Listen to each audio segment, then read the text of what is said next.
In the late 1940s, hidden deep within Soviet territory, there was an experiment that has since become the stuff of nightmares. Official records are silent, but whispers of the Russian sleep experiment have persisted, growing darker with each telling. The purpose? To see how long the human mind could survive without sleep, and what lay beyond the boundaries of exhaustion.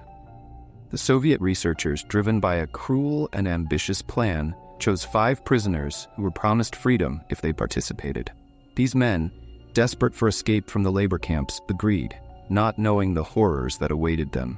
Once inside the sealed chamber, their only company was each other, and a strange stimulant gas designed to keep them awake. Cameras in the room allowed the scientists to observe them around the clock, documenting every twitch, every shiver, every descent into madness.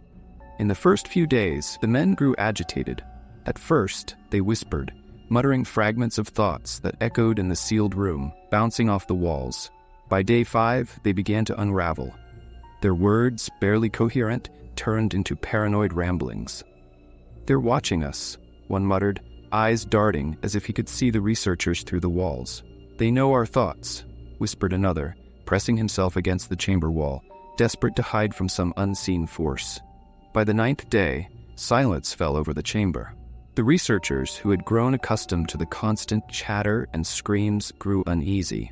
They tried to communicate through the intercom, calling to the men inside. No response.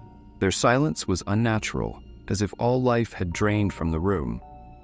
Finally, on day 10, the researchers made a decision that would haunt them forever. They opened the chamber door. What they saw inside defied all reason. The men were not human anymore. Their bodies were mutilated beyond recognition. One had torn out his own organs, carefully laying them out in a pattern on the floor, his eyes wide and unblinking, as if entranced by some horrific vision. Another had clawed deep into his face, his skin hanging in bloody ribbons. They had all become something monstrous, twisted by pain and driven by an insatiable madness.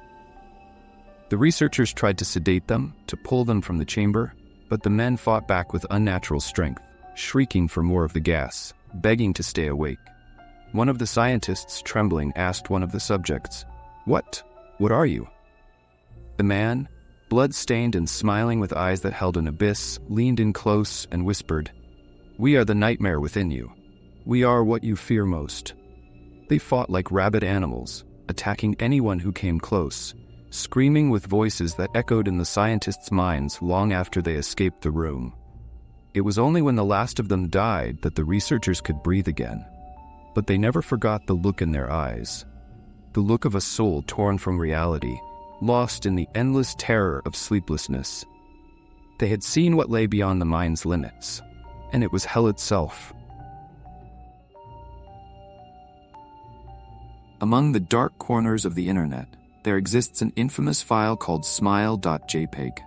It's rumored to be cursed, a simple image file that holds something sinister within.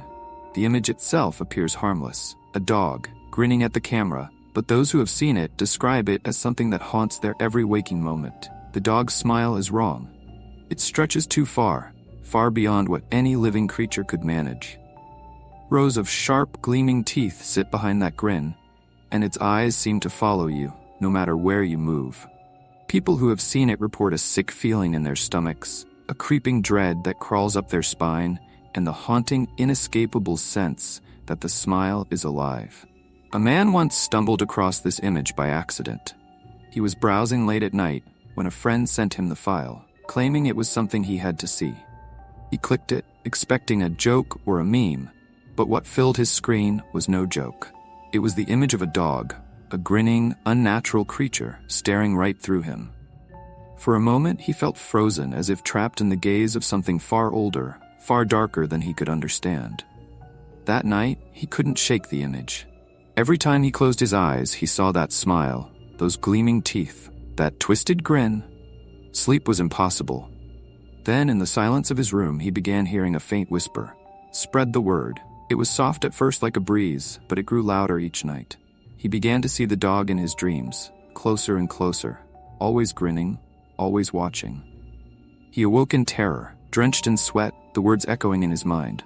"Spread the word." In a desperate attempt to rid himself of the nightmare, he forwarded the image to friends, family, even strangers. but it didn't stop. The whispers grew louder. The dog's face was everywhere, grinning from every shadow, lurking behind every closed door. People around him began experiencing the same horrors. Visions of the grinning dog, whispers in the dark, nightmares that drove them to madness. They say Smile Dog is cursed, and if you ever receive the file, you should delete it. But for those who dare to look, the haunting never ends. The dog comes closer each night, and when it finally reaches you, when it stands at your bedside, smiling, staring, it's already too late.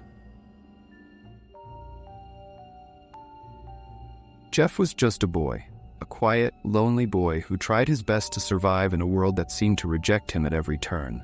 He had friends, a family who loved him, but darkness loomed over him. Bullied endlessly, he endured every insult, every bruise, until one fateful night changed him forever. It was supposed to be a normal evening, a party with friends, but that night, his tormentors found him once more. The laughter and the jeers rang in his ears as they taunted him, pushing him to his limits. In the scuffle that followed, something terrible happened. A fire, the heat, the blinding pain, it was as if hell itself had opened up, and Jeff was its victim. When he awoke, his face was scarred, twisted. A permanent grin burned into his skin. The doctors tried to help, tried to heal his wounds, but there was nothing they could do for the smile that stretched across his face. He became a prisoner of his own body, a mockery of who he once was. And something snapped. As he looked at himself in the mirror, he felt a darkness rising, a strange joy in his twisted reflection. His parents noticed the change, the way he never blinked, the way he would stare at them with a smile that was anything but kind. He stopped sleeping, instead wandering the house at night, his footsteps soft as he moved from room to room. One night, his mother awoke to find him standing over his younger brother's bed, knife in hand, staring at the child with unblinking eyes. "Jeff?" she whispered, fear choking her voice. Jeff turned to her, his grin wider than ever, and said in a soft, chilling voice, "He looks so peaceful. Maybe he'd like to sleep forever." That was the last time his family saw him. He disappeared into the night, but his legend spread like wildfire.